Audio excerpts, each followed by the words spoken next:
Hello price Lord, எப்படி இருக்கீங்க? சந்தோஷமா இருப்பீங்கன்னு விசுவாசிக்கிறேன். இன்றைக்கு ஆண்டவர் கொடுக்கிற ஒரு வார்த்தைக்கு நிரப்பகுலமா உபாகமம் 10ஆம் அதிகாரத்தின் 18ஆம் வசனம். அவர் திக்கற்ற பிள்ளைகளுக்கும் விதவைக்கும் நியாயம் செய்கிறவரும் அந்நியன் மேல் அன்பு வைத்து அவனுக்கு அன்னவஸ்திரம் கொடுக்கிறவருமாயிருக்கிறார். நம்மளுடைய தேவன் எப்படிப்பட்ட தேவன் என்பதை இந்த வசனம் சொல்கிறது. அவர் திக்கற்ற பிள்ளைகளுக்கும் விதவைக்கும் நியாயம் செய்கிறவர், அந்நியன் மேல் அன்பு வைக்கிறவர், உடுக்க உடையில்லாதவர்களுக்கு அன்னவஸ்திரம் கொடுக்கிறவர் என்று எழுதப்பட்டிருக்கிறது.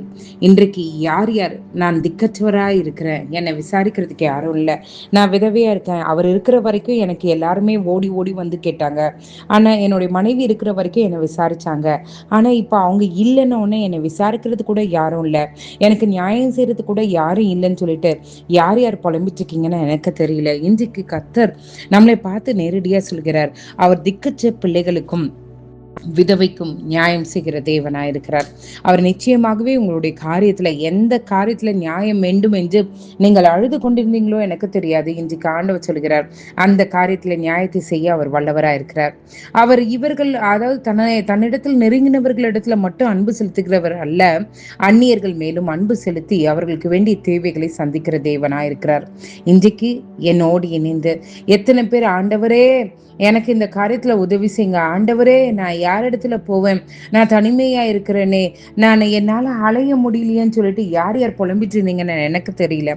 இன்றைக்கு கர்த்தர் சொல்கிறார், அவர் திக்கற்ற பிள்ளைகளுக்கும் விதவைக்கும் அந்நியன் மேலும் அன்பு வைத்து அவர்களுக்கு நியாயம் விசாரித்து அவர்களுக்கு வேண்டிய தேவைகளை சந்திக்கிற தேவனாயிருக்கிறார்.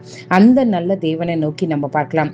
நிச்சயமாகவே உங்களுடைய ஜபங்களுக்கு அவர் நிச்சயமாகவே பதிலை கொடுக்க அவர் வல்லவராயிருக்கிறார். ஜெபம் பண்ணலாமா? எங்களை நேசிக்கிற நல்ல பரமபிதாவே, அப்பா எத்தனோ பேருக்கு ஆக்கியத்தை நீர் எங்களுக்கு தந்தீரே, உமக்கு நன்றி. ஆண்டவரே, எங்களை யார் விசாரிப்பாங்கன்னு நாங்கள் நினைச்சோம் ஆண்டவரே, எங்களை யார் எங்களுக்கு நியாயம் செய்வாங்கன்னு நாங்கள் நினைச்சோம் ஆண்டவரே, ஆனால் நீங்கள் எவ்வளோ அழகாக எங்களையும் நினைச்சி ஆண்டவரே உங்களுடைய வேதத்தில் எழுதியிருக்கீங்க ஆண்டவரே. திக்கற்றவர்களுக்கும் விதவைக்கும் நியாயம் செய்கிறவர் நீர், அந்நியன் மேலே அன்பு செலுத்துகிறவர் நீர், அது மட்டுமல்ல அவர்களுக்கு வேண்டிய தேவைகளை சந்திக்கிறவர் நீர் என்று நாங்கள் அறிந்து கொண்டோம் ஆண்டவரே. அப்பா, எங்களுடைய காரியங்களை என்னென்ன காரியங்களில் நியாயம் வேண்டும் என்று என்னோடு இணைந்து யார் யார் ஜெபிக்கிறாங்களோ எல்லா காரியங்களிலும் நியாயத்தை கண்டு உங்க நாமத்தை மகிமைப்படுத்த கிருபை செய்யுங்க. தேற்றுகிற தேவன் ஒருவர் உண்டு, அன்பு செலுத்த ஒரு தேவன் உண்டு, தேவைகளை சந்திக்கிற ஒரு தேவன் உண்டு என்கிற மன உறுதியோடு ஆண்டவரே தன்னுடைய படுக்கையை நோக்கி செல்ல கிருபை செய்யுங்க. இரவில் நல்ல உறக்கத்தை தாங்க, காலை எழுந்து உங்க நாமத்தை மகிமைப்படுத்த கிருபை செய்யுங்க. இயேசுவின் மூலம் ஜெபம் கேளும் நல்ல பரமபிதாவே.